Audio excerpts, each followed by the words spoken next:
Saya Solilakan, Samharapa Chagyatan, Athupi, Kasani Namasuti Parpi, Eilahani Parlan, Krishna, Vedi Garaji, Moyatam, Dekanami, Eilakitu, Mampare Pasapa, Padi Mukti, Amana Kente, Kata Sidina, Nahin Chipalu Susidini, Maipor, Vishra Chipaku Susidina, Maibu Sidini, Sampaku Manikaya, Mampaku Chalamani Nagari, Sulai Chari Misari, Sidima, Zalai Chari Tomapi, and Sidini, Mampasuala Jishna, Karai Medila, Relai Kapini, Mampasuala Rinidi, Lampatu.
Amani tulen tu apa sen simadi, babana mai kumcia metruk pedi kali, abana niagai no, kamu tuh no, kami pada dia, abana niagai no, amani le tulen tu apa snack simadi morea pada pada dia, mazon.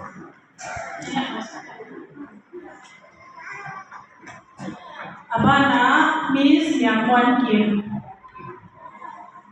Amani le tulen tu kelas 7 Simadia, hai dia makan kepada dia.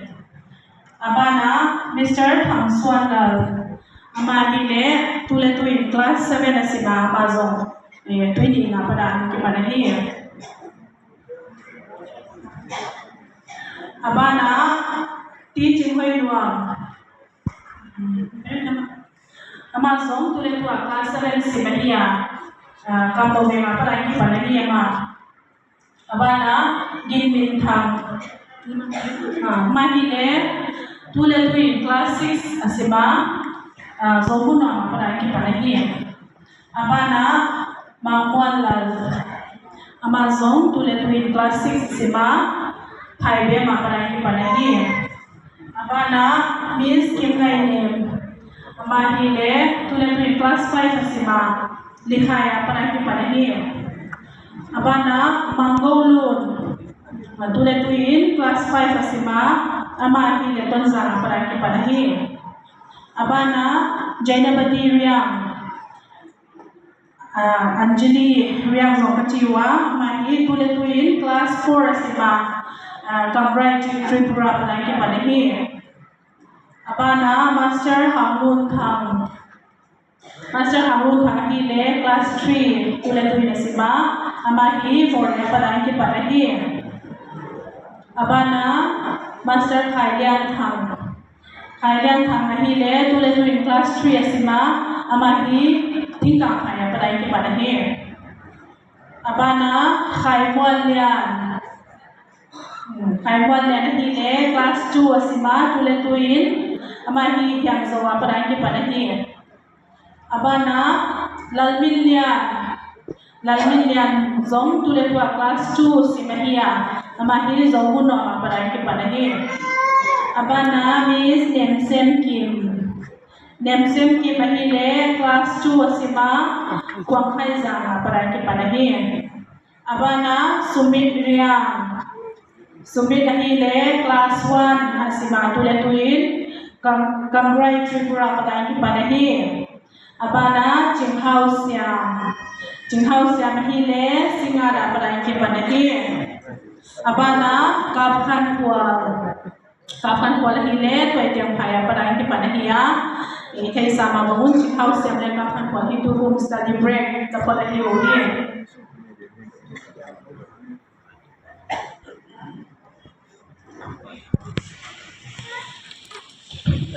Hallelujah. Hallelujah. License to what you buy.